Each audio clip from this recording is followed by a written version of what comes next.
zero and liftoff, the final liftoff of Atlantis, shoulders of the space shuttle.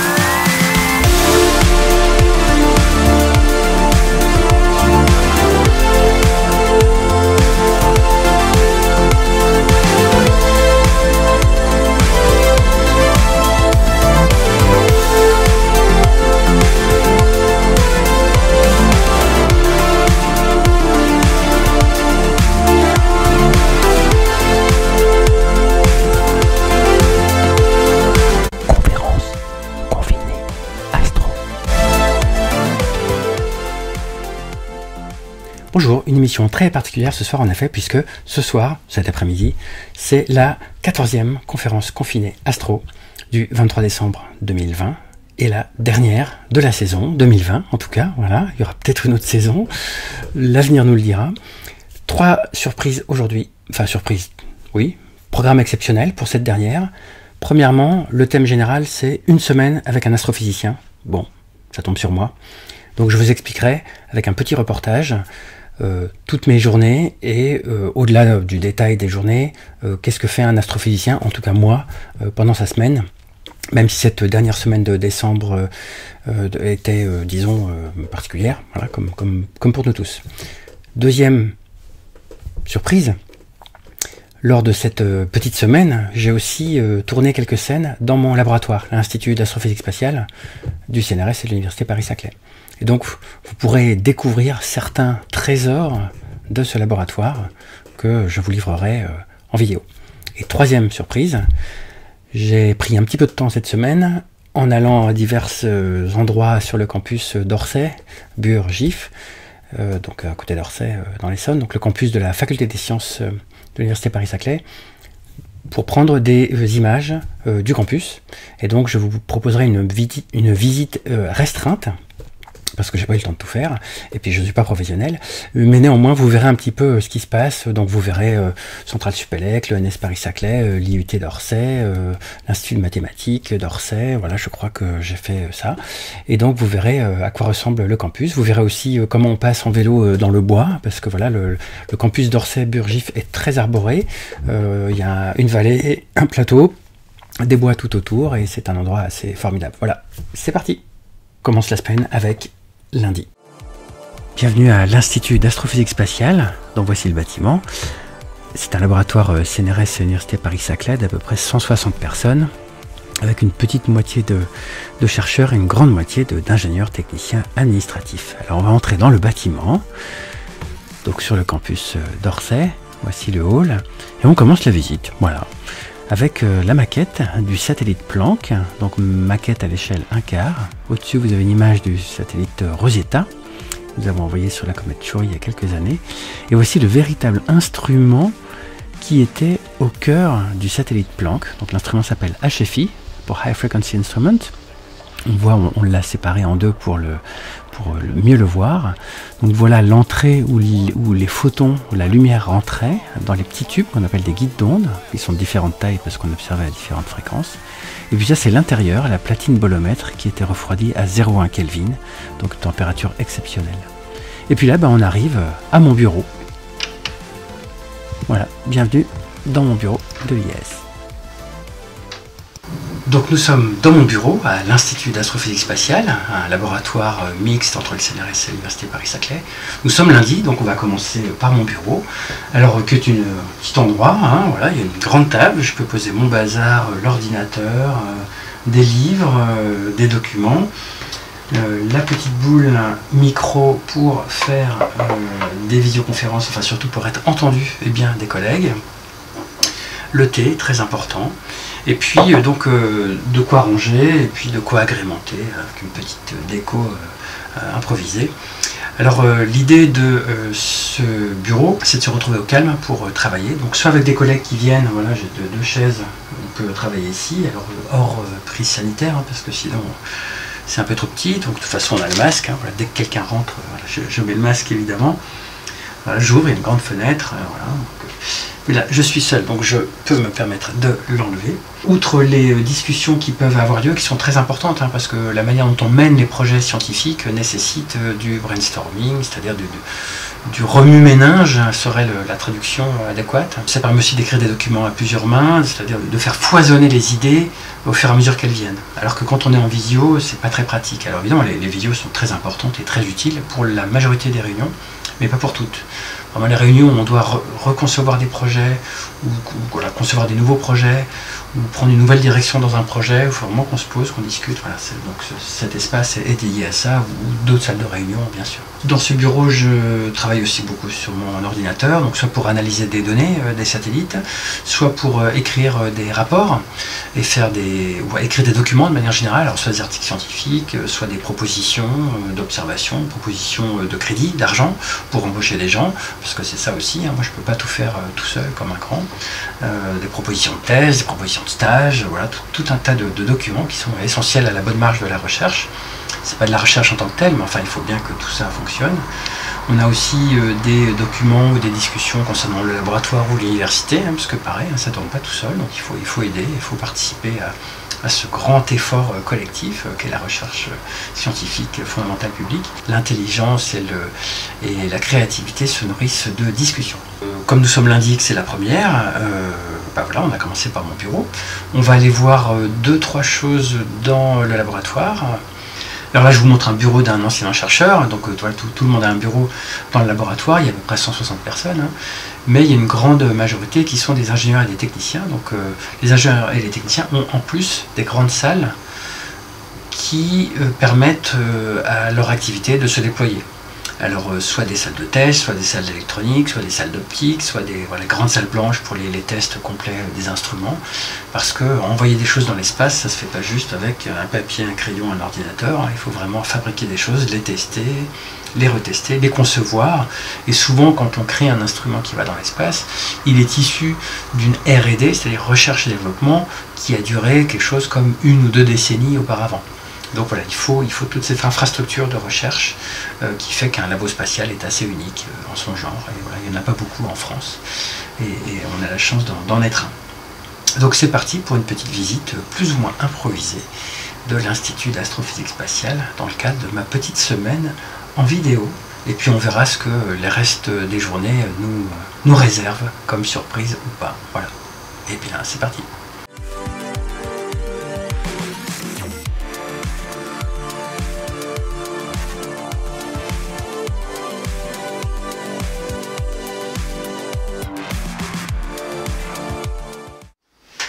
On se retrouve dans le bureau pour la prochaine séquence. La prochaine séquence consiste en une visite impressionnante de l'étage IDOC, Integrated Data and Operation Center, donc le centre d'intégration et d'opération des données. C'est un centre dans lequel on a des data centers et dans lesquels on pilote les instruments spatiaux que nous avons envoyés, soit dans le système solaire, soit pas trop loin de nous, mais qui observent le fin fond de l'univers. C'est de ce centre que nous utilisions, par exemple, enfin nous pilotions l'instrument Planck HFI. On recevait les données, on vérifiait en temps réel les données de l'instrument et le flot de données qui nous arrivait. Alors on n'aura pas le temps et l'occasion de tout voir dans ce centre, parce que voilà, la crise sanitaire et puis le temps aussi disponible pour moi n'aidant pas. En revanche, on va voir quelque chose d'exceptionnel, qui est le Soleil en direct, vu depuis l'espace et en accéléré. Voilà, à tout de suite pour cette visite solaire spéciale. Nous arrivons à IDOC, Integrated Data and Operation Center, donc le centre de données, d'archivage et de traitement des données, et dans lesquels nous faisons aussi les opérations des instruments en vol sur lesquels nous avons une responsabilité. Et dans l'une des salles des réunions, nous avons ce bel écran monté par mes collègues qui montre le Soleil en accéléré, sous toutes ses facettes, quasiment en direct, hein, en accéléré, parce qu'en fait on prend les 5 ou 7 derniers jours que mes collègues compilent et puis font une animation en temps réel. Alors le Soleil est vu depuis l'espace, depuis le satellite SOHO, donc en fausse couleur, puisque nous observons dans l'ultraviolet. Alors en rouge ici, c'est l'instrument EIT qui observe à 304 nanomètres, donc vraiment dans l'ultraviolet. Et on voit des éruptions en bas. Donc là aussi c'est EIT toujours en orange, à 284 nanomètres, donc toujours dans l'UV, donc on voit les régions actives. du soleil, notamment en bas. On voit tout ce qui est protubérance, événements à la surface du soleil. C'est assez fascinant. Et puis en bas, codé en bleu, qui est une fausse couleur, dans l'ultraviolet, toujours EIT à 171 nanomètres. Donc les collègues, avec toutes ces données, arrivent à reconstruire les événements et à les comprendre physiquement. Alors là, c'est LASCO, donc c'est en très grand angle. Le soleil est caché au centre, puis on voit le fond du ciel. On voit notamment Mercure en bas à droite qui arrive. Et on voit, vous voyez, des bouffées de vent solaire qui s'échappent. Et ça permet d'étudier vraiment le vent solaire et les éruptions solaires à très grande distance du soleil. Et il faut les masquer. C'est pour ça qu'il y a un petit système qui bloque. Voilà. Donc SOHO permet d'observer ces magnifiques choses du soleil.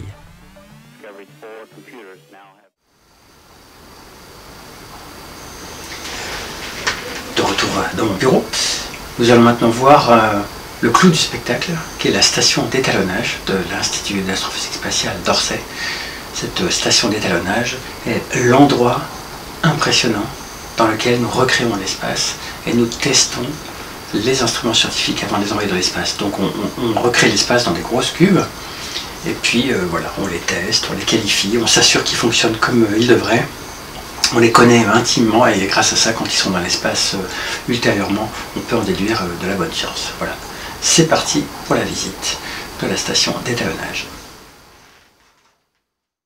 Nous arrivons dans le bâtiment de la station d'étalonnage et de test en environnement spatial de l'Institut d'astrophysique spatiale. Voici le grand couloir et cette vue plongeante extraordinaire sur ce grand hall qui est donc une salle blanche. C'est pour ça que je ne rentre pas, en tout cas pas non habillé. Vous voyez mes collègues qui sont habillés, ils sont protégés. Enfin, ils protègent surtout l'environnement parce qu'il faut qu'il n'y ait aucune poussière, il faut que ce soit très très propre. Donc c'est une grande salle blanche dans laquelle on teste les instruments spatiaux ou les systèmes avant d'être envoyés dans l'espace. Donc les collègues s'habillent avec cette blouse un peu spéciale. Et puis on recrée le vide, le froid, et on teste les instruments parfaitement et on les étalonne scientifiquement avant qu'ils aillent dans l'espace. Donc tout est complètement testé et calibré. Conclusion de cette belle journée de lundi. Vous avez vu donc la visite de certaines parties de l'Institut d'astrophysique spatiale. J'espère que ça vous a plu. Mais je n'ai pas décrit ce que j'ai fait pendant la journée. Alors pendant cette journée de lundi, j'avais une réunion pour l'université, parce que j'ai quelques responsabilités à l'université, qui m'a pris une grande partie de la matinée. Et l'après-midi, j'ai fait de la science. Voilà. Donc j'ai participé à la relecture d'un article scientifique. J'ai préparé ma réunion du lendemain avec mon doctorant. On y reviendra mardi. Quand est-ce que je l'ai vu? Oui, mardi. J'ai lu des articles, refait le point sur une présentation que j'ai faite, une présentation scientifique que j'ai faite la semaine d'avant dans une conférence nationale. Donc tous les collègues de France du sujet des amas de galaxies s'étaient réunis donc virtuellement. Et j'ai fait une présentation d'une dizaine de minutes pour présenter donc les derniers résultats de notre équipe. Donc voilà, les amas de galaxies vus avec le satellite Planck, Herschel, Spitzer, des données au sol, voilà, IRAM, CFHT, etc. Et donc j'ai évoqué ces derniers résultats. Donc voilà, c'était histoire de ranger les fichiers et de faire le point. Donc cette semaine, il n'y aura pas de conférence scientifique, nationale ou internationale, mais sachez qu'il y en a régulièrement, et donc dans ces cas-là on a un petit temps de présentation, donc souvent avec des diapositives, et puis donc on présente nos résultats, et puis il y a des questions, des discussions qui s'engagent avec les collègues de toute la communauté. Donc ça arrive régulièrement, mais voilà, pas cette semaine, mais sachez que ça arrive, donc ça doit rentrer dans l'emploi du temps. Et puis il y a un temps de préparation. Avant ce temps de préparation, il faut envoyer un résumé pour être sélectionné dans la conférence, etc. Donc voilà pour lundi, université et sciences, et puis les petites visites que je vous ai proposées. On poursuit la semaine avec mardi. C'est parti pour une petite visite de la vallée, du campus Vallée d'Orsay, l'université Paris-Saclay, avec ici les bâtiments 336 et 333, où ont lieu l'essentiel des enseignements de première et deuxième année, avec des amphis, des salles de TD, une fresque, une belle statue d'Apollon de Paul Belmondo, et donc des étudiants en ce moment qui vont à leur partiel et à leurs examens de premier semestre. Alors moi en tant qu'enseignant-chercheur, j'enseigne avec plaisir et efficacité, j'espère. Donc je passe plusieurs heures devant les étudiants à préparer des cours, des TD ou des TP, travaux pratiques, voilà 336, ou à concevoir des nouvelles options comme celles que je suis en train de monter avec mes collègues en astrophysique pour la première et la deuxième année qui sont des nouvelles options. Donc voilà, ces bâtiments 336 sont assez connus, ils sont là depuis le début de l'université et donc ils sont très fonctionnels avec des grandes salles et c'est très pratique. On continue la semaine avec mercredi. Ce matin, j'ai rendez-vous sur le plateau du Moulon. Donc nous voici dans la vallée et je prends mon petit vélo pour monter dans le bois, monter jusqu'au sommet, jusqu'au plateau. Donc voilà, le micro marchait pas, donc il n'y a pas de voie directe. Donc il y avait beaucoup de brouillard. La côte est toujours très, très pentue, mais très belle. On est dans un joli bois. Alors là, on voit rien. Là où je pointe avec ma main, normalement, on voit la vallée avec Orsay, Bure, Gif, les Ulysses au loin, et puis les laboratoires de la vallée. Alors quand on arrive en plein brouillard sur le plateau, on voit la Villa gallo-romaine en bas à gauche et le bâtiment de la physique H-Bar à droite, en haut à droite, un très beau bâtiment. Et puis là, voilà, j'arrive au siège de la présidence de l'université Paris-Saclay, qui est actuellement dans ce bâtiment. Ça changera dans quelques années. Mais mon bureau est voilà, derrière, au milieu. Et puis, important, l'abri vélo. Alors une fois arrivé à la présidence de l'université Paris-Saclay, j'ai eu un rendez-vous avec la présidente de l'université, avec laquelle j'ai travaillé sur plusieurs dossiers, mais en particulier une réunion importante avec des partenaires. Donc c'était très intéressant, très stimulant, et voilà, et ça fait partie des responsabilités et des choses intéressantes à faire dans cette université. L'après-midi, j'ai eu 4 heures de cours avec mes Master 2 en visioconférence, donc pas hyper simple ni pour moi ni pour eux, néanmoins voilà, ça s'est plutôt bien passé. Et puis vers 19h, pendant 1h30, une super téléconférence, enfin visioconférence, de sciences, avec mes collègues, mes très chers collègues et amis de Californie, du New Jersey, d'une partie de l'Europe et de France. Voilà, nous avons travaillé sur notre beau projet scientifique, et en particulier le projet de mon doctorant, que nous avons discuté tous ensemble pour voir voilà, quelle piste améliorer, quel résultat consolider. Et donc c'était très intéressant. Donc une longue journée et passionnante avec des aspects d'organisation de l'université, des aspects d'enseignement de master et puis des aspects scientifiques internationaux. C'est pour ça que la téléconf avait lieu le soir, parce que avec les fuseaux horaires, voilà, les 9 heures de décalage avec la Californie, on fait ça le soir en France. Et donc c'est à la fois passionnant et excitant, et donc ça fait partie de toutes nos missions de jongler entre tous ces aspects au cours d'une journée et d'une semaine.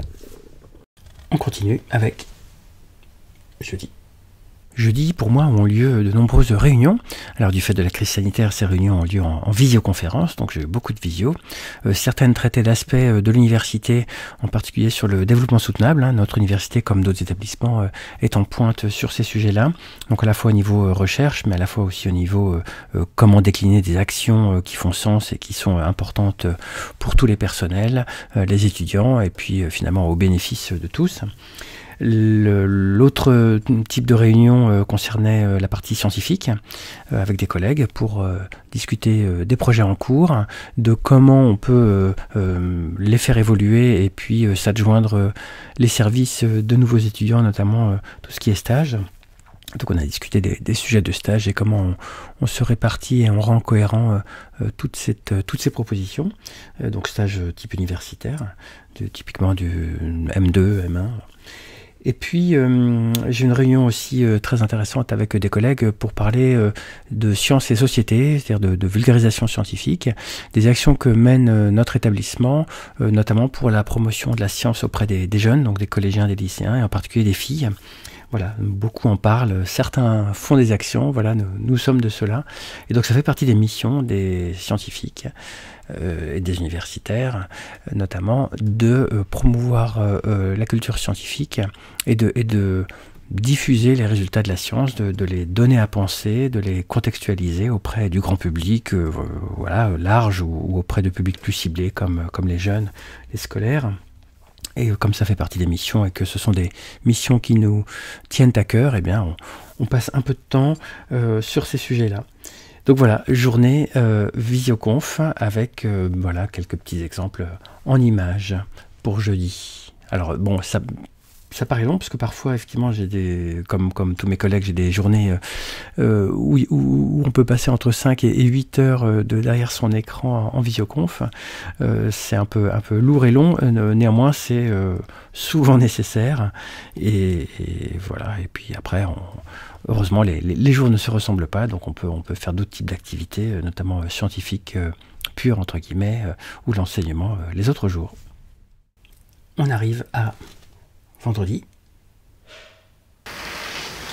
Alors maintenant nous allons visiter un petit peu le campus de l'université Paris-Saclay, le campus d'Orsay-Bure de l'université Paris-Saclay, parce que l'université Paris-Saclay s'étend sur un très grand territoire de près de 900 km², 30 par 30, dans le sud-ouest de Paris. Ça va à Évry, Rambouillet, Versailles, Kremlin-Bicêtre, Cachan, Sceaux, Châtenay-Malabry, Orsay bien sûr, Évry, et voilà, j'en passe et des meilleurs.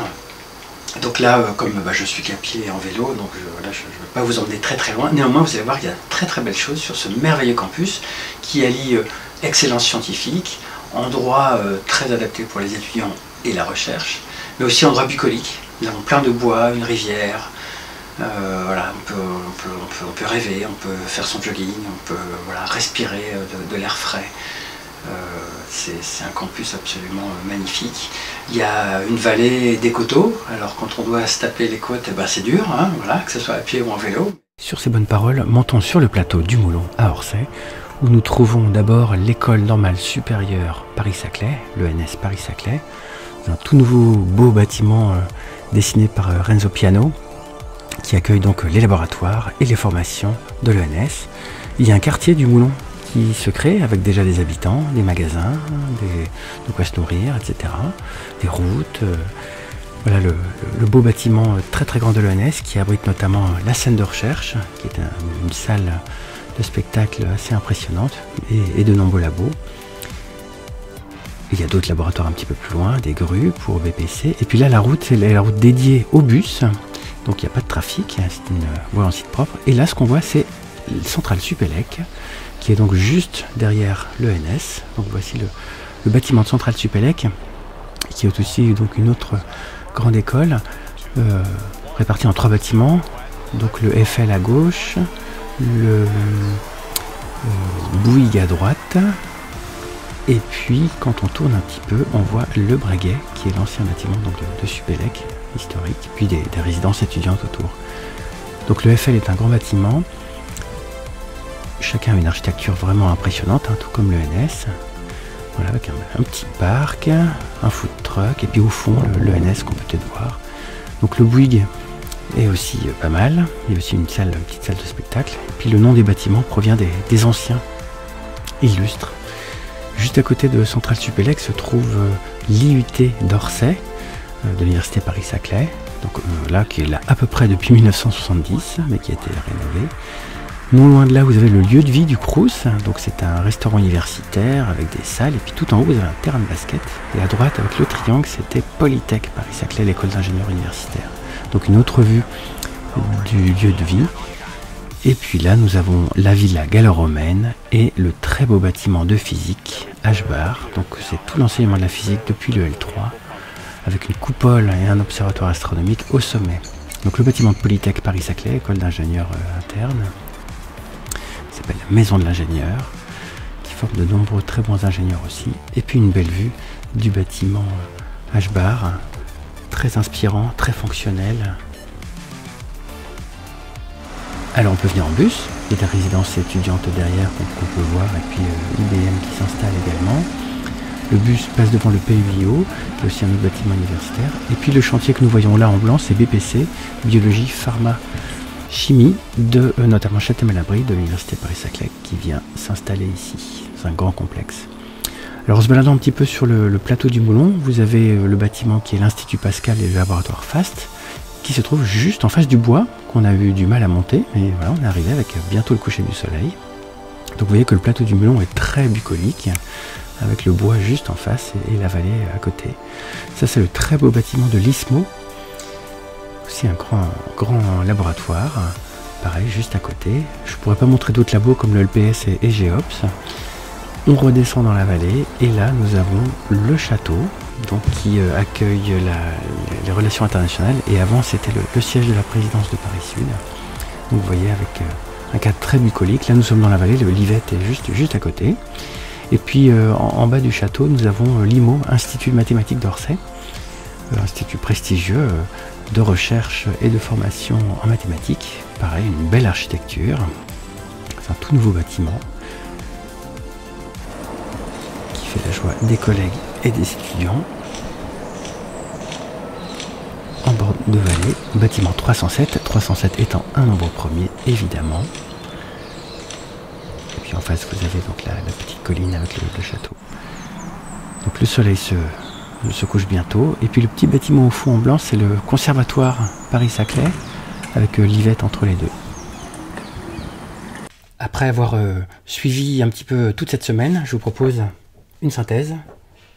Alors je découpe cette synthèse en plusieurs parties. La première partie, c'est activités. Quelles activités fait-on en tant qu'astrophysicien? Alors un astrophysicien, en tout cas moi c'est un enseignant-chercheur, il peut y avoir des chercheurs ou des astronomes.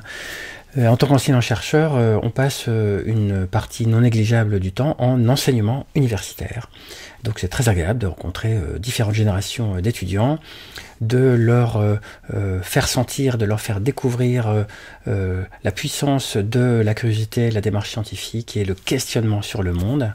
Et puis après, évidemment, on parle d'aspects techniques. Alors, moi, je suis dans le département de physique, donc on enseigne toutes les parties de la physique à l'université et à tous les niveaux. Il y a la partie évidemment recherche qui est le principal.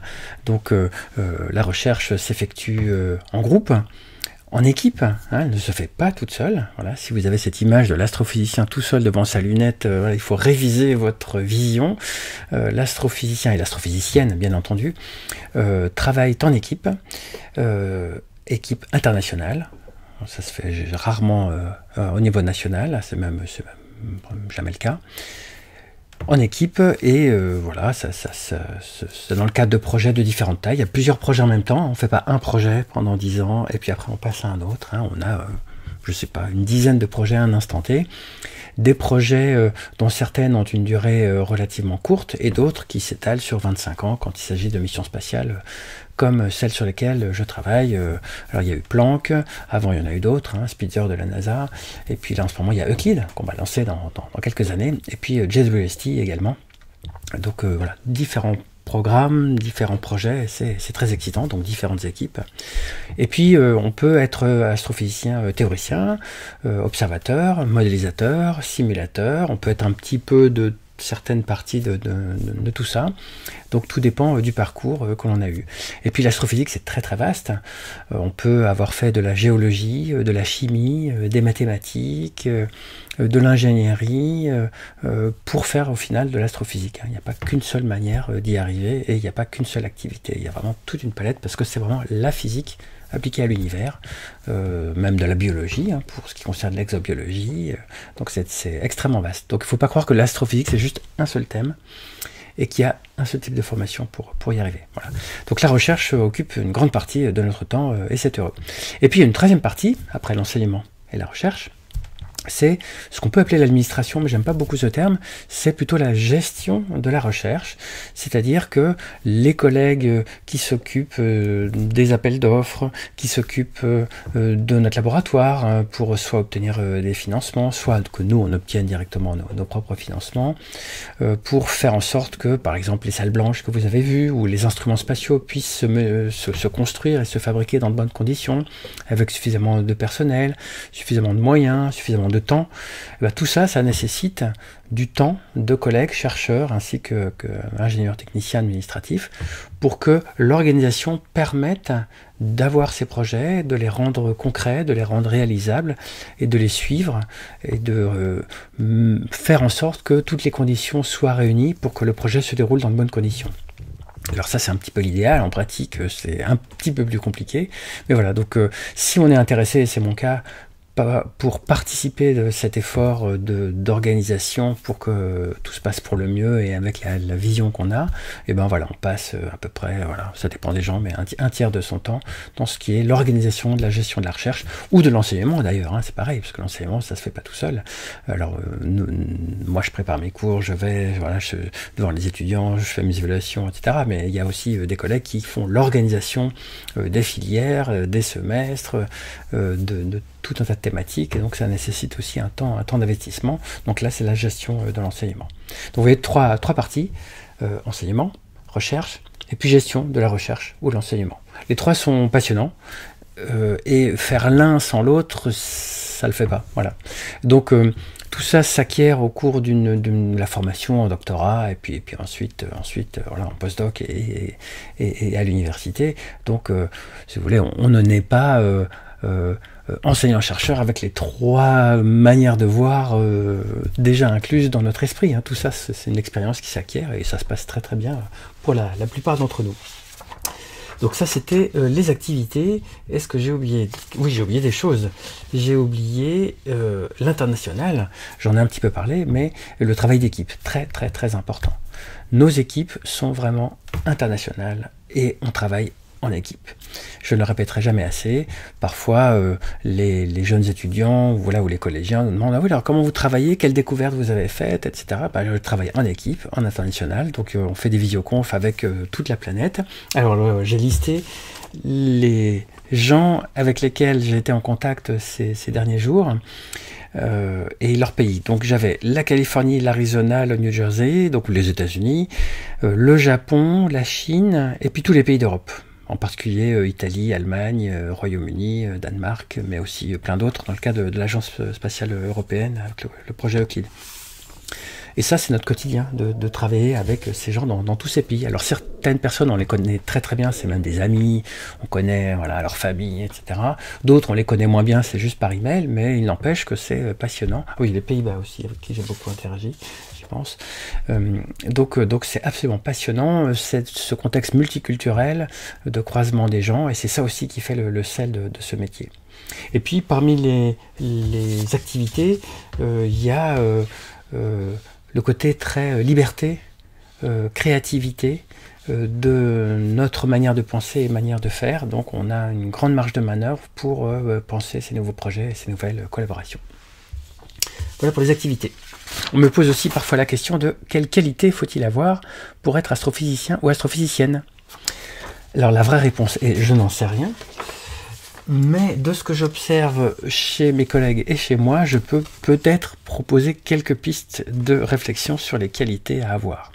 Alors, faut pas que ça vous fasse peur, parce que quand on est, les plus jeunes de ceux qui regardent cette vidéo, ne pensez pas que tout ça s'acquiert rapidement, ça s'acquiert avec l'expérience, le temps. Donc, premièrement, la curiosité. La curiosité, ça nous paraît une qualité essentielle pour faire de la recherche au sens large, que ce soit ingénieur, technicien, chercheur, quel que soit le statut. La curiosité, c'est ne pas se satisfaire des réponses qu'on vous donne, ou des réponses qui existent. Alors la curiosité, on a l'impression qu'on en a tous, et c'est vrai, mais il faut la cultiver. Et parfois la curiosité, c'est fatigant. Pourquoi c'est fatigant? Parce que on n'accepte pas la totalité de ce qui nous est donné comme réponse. Non pas qu'on a un doute systématique, le doute fait partie de la science, mais disons qu'on cherche à aller plus loin. Voilà.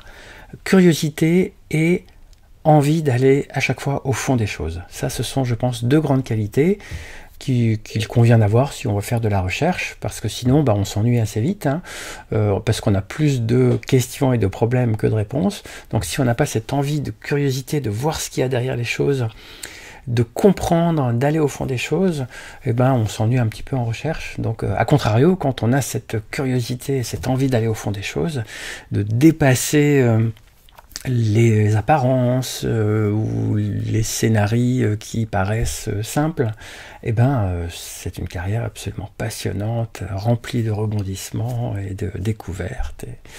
Et donc c'est absolument fascinant. Donc première qualité, je dirais, curiosité et vouloir aller au fond des choses. Deuxième qualité que j'estime importante, c'est l'humilité. Être humble par rapport à notre action, à notre recherche, à l'univers en général. Ne pas arriver en disant je sais tout, j'ai tout vu, je vais tout vous résoudre, en étant sûr de tout. Si vous êtes sûr de tout, c'est le meilleur moyen pour ne rien faire d'intéressant, voire de vous planter gravement. Donc être humble, c'est être humble par rapport aux faits, aux mesures, aux observations. Voilà, ce sont les faits qui ont raison, c'est pas nous. Hein. La science n'est pas démocratique, c'est pas la majorité des gens qui pensent quelque chose que c'est ça la vraie réponse. Hein.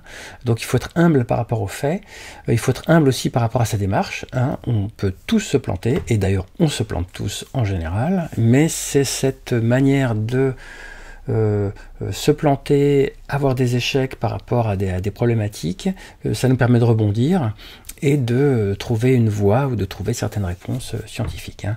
Toutes les découvertes ou les réponses scientifiques, vous le savez peut-être, sont issues de très nombreux échecs. Alors on n'en parle pas souvent, ça fait pas la une des journaux. Ah, aujourd'hui j'ai testé un modèle, il marche pas. Hein, ça fait pas un communiqué de presse, hein, on est d'accord. Pourtant c'est 90% de notre activité.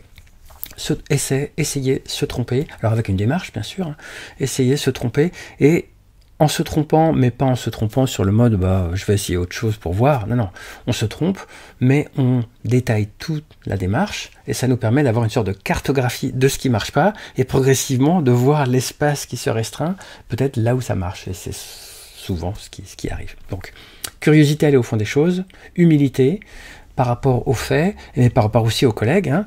Voilà, c'est pas parce qu'à un moment on est spécialiste d'un sujet qu'on a raison sur tout. Donc voilà, on a des exemples célèbres de scientifiques, de grands scientifiques qui racontent des grosses conneries. Donc quand ils sont hors de leur domaine de compétences, même dans leur domaine, voilà, une fois qu'ils ont passé un certain nombre d'années. Donc voilà, être humble. Troisième qualité que j'entrevois, c'est être pugnace. Pugnace, c'est ne rien lâcher. C'est-à-dire que s'il y a un problème qui marche pas, et il y en a beaucoup, ou un problème que vous n'aurez pas à résoudre, et il y en a beaucoup, et ne pas abandonner.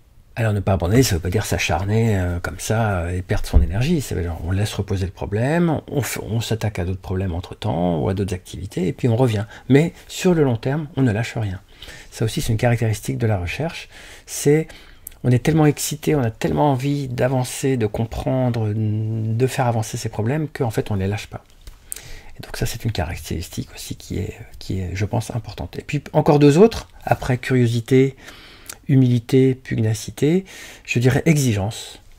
L'exigence, c'est exigence vis-à-vis de soi-même. C'est-à-dire quand on trouve un résultat, ne pas se dire « Oh, cool, c'est bon, j'ai fait, je pars en vacances ».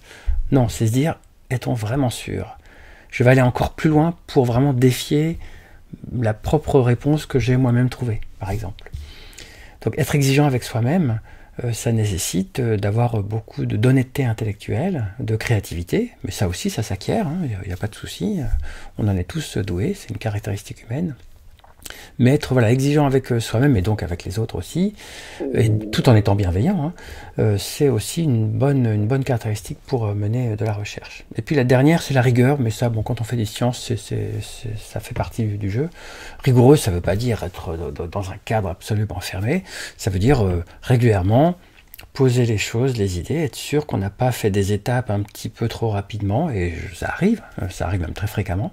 Donc on prend du recul, on se dit, oh là je pense qu'il y a une étape qui a été un peu trop rapide, qui n'est pas très rigoureuse, on reprend tranquillement, et on voit comment il faut faire pour vraiment valider cette étape, ou pas d'ailleurs, et c'est là qu'on voit qu'il y a des soucis dans la démarche.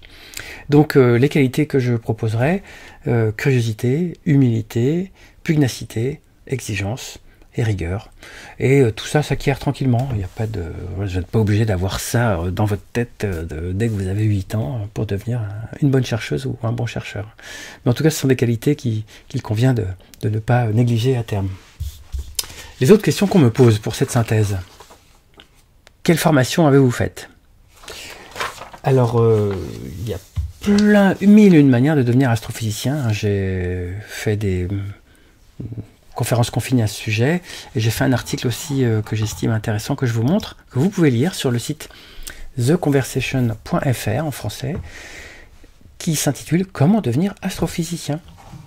et que vous pouvez lire à profit. Voilà, il n'est pas très long, il fait une page ou deux.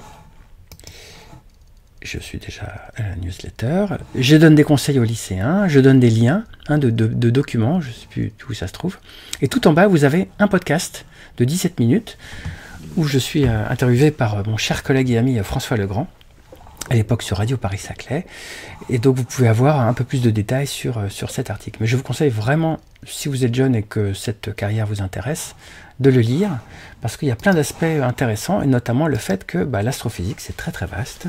Il y a plusieurs types de métiers, il n'y a pas seulement le métier de chercheur ou d'enseignant-chercheur.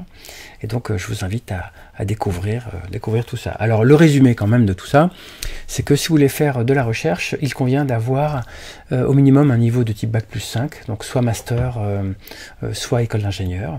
Mais souvent il faut quand même passer par un master, même si vous faites une école d'ingé, il n'y a pas de souci, il y a souvent en 5e année des masters communs.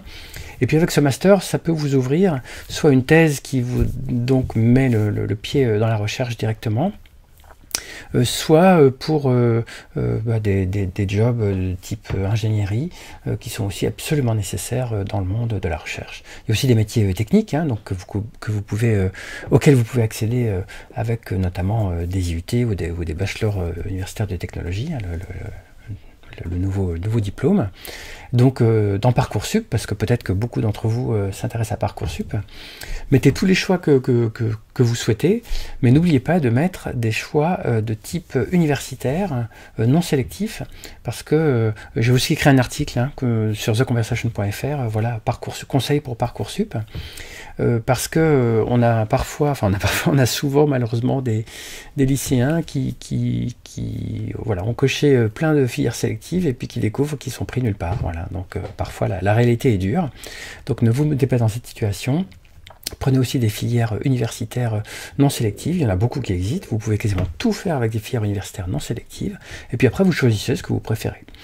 Et puis dernier conseil pour Parcoursup, pour les lycéens qui nous écouteraient, alors faut pas que les parents écoutent, mais voilà, donc faites une première année, vous voyez si ça vous intéresse. Il arrive parfois que cette première année ne vous plaise pas. Et ben c'est pas un drame, la vie est longue. Donc perdre une année dans le supérieur, c'est jamais vraiment une année de perdu, parce que tous les enseignants auxquels vous avez été confrontés, qui sont en général des gens assez exceptionnels, ce sont des chercheurs ou des artistes, ou que sais-je, vous apporteront toujours quelque chose, même si votre année n'est pas validée. Donc l'année n'est jamais vraiment perdue.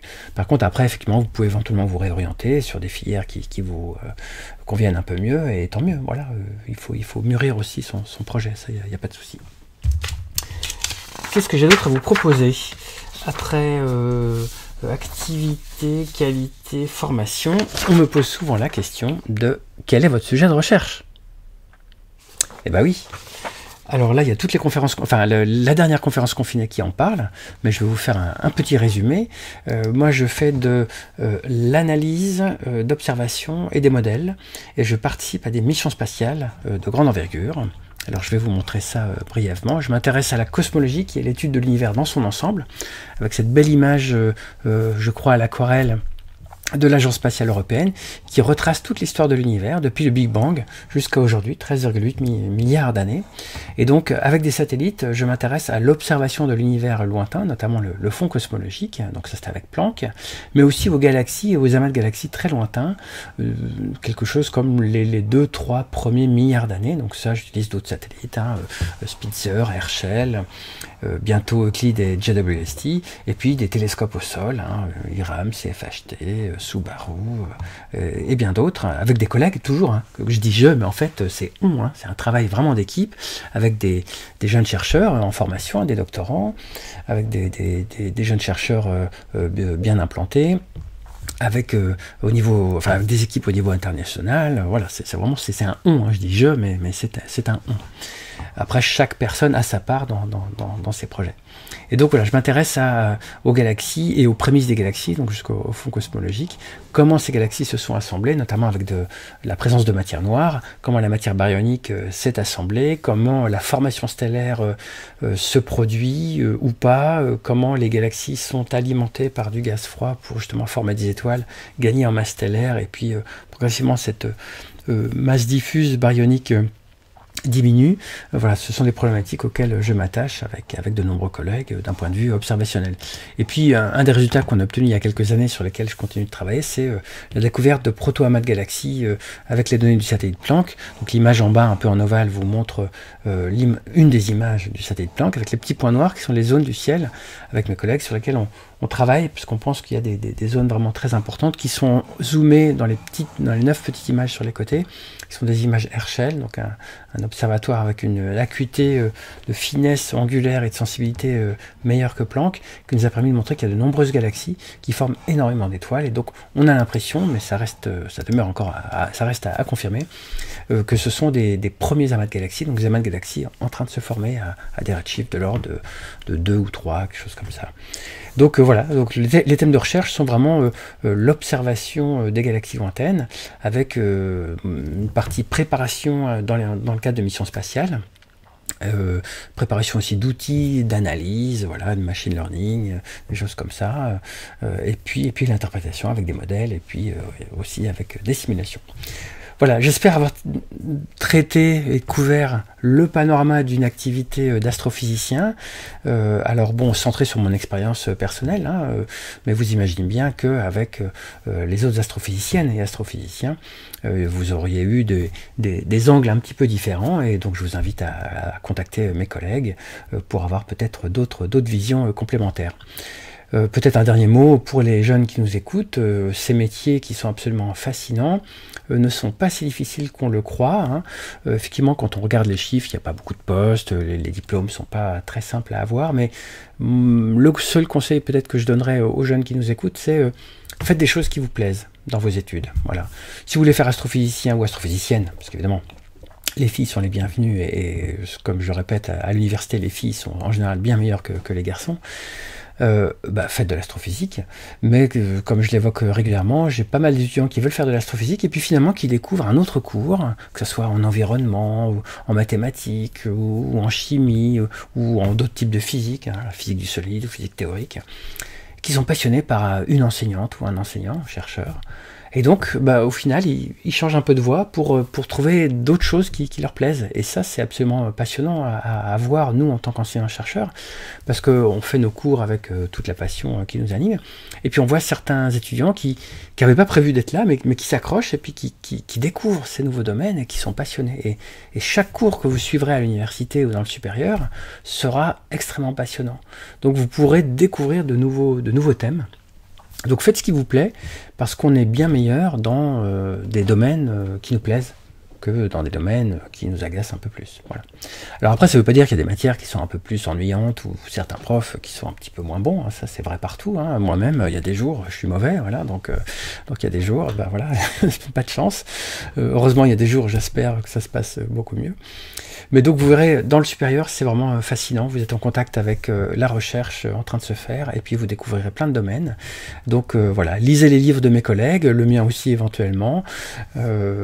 Allez voir dans nos universités, et vous découvrirez plein de choses sur la manière dont on fait la recherche, et puis au final, peut-être ce qui importe le plus, en tout cas selon moi, c'est voilà, cet univers mystérieux dans lequel nous baignons, dans lequel nous sommes, et dont on essaie de découvrir tous les recoins et tous les processus qui ont abouti à l'univers tel qu'il est aujourd'hui. Voilà, cela termine cette 14e conférence confinée de 2020. C'était la conférence confinée la plus difficile à mener, parce que voilà, le montage et tout, enfin vous avez vu, c'est fait en amateur, hein, mais c'était très très difficile parce qu'il y a eu beaucoup de sources que j'ai dû assembler. Donc moi je découvre un peu tout ça. J'espère que ça vous a plu, que ça vous donne une vision de cette diversité d'approches, et puis de ce qui se passe aussi dans un grand établissement d'enseignement supérieur et de recherche, hein, comme l'université Paris-Saclay. Bonne continuation, et puis bonnes vacances, profitez bien, prenez soin de vous, et à l'année prochaine. Ciao.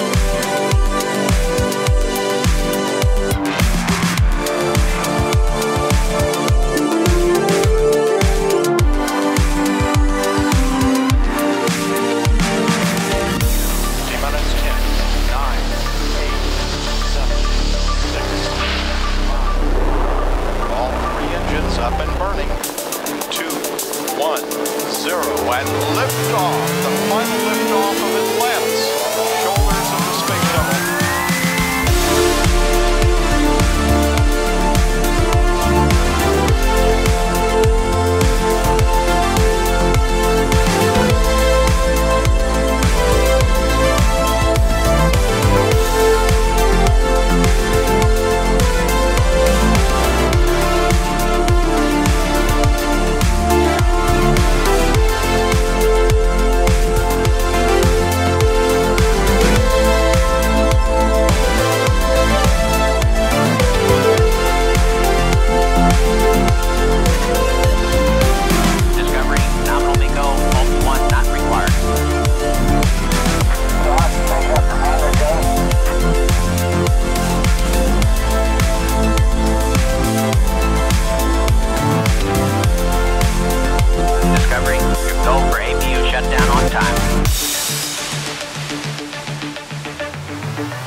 Discovery's 4 computers now have primary control of critical vehicle functions.